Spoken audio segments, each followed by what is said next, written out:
Jalan Betung Atuh sedang diperbaiki. Ini sedang terjadi longsor di bawah puncak Sindamata.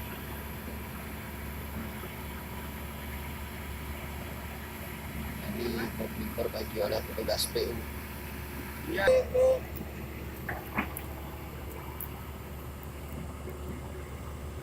Saudara-saudara yang ingin melakukan perjalanan lintas Takengon, Betung Atuh Takengon, mohon berhati-hati karena jalan sedang diperbaiki akibat longsor.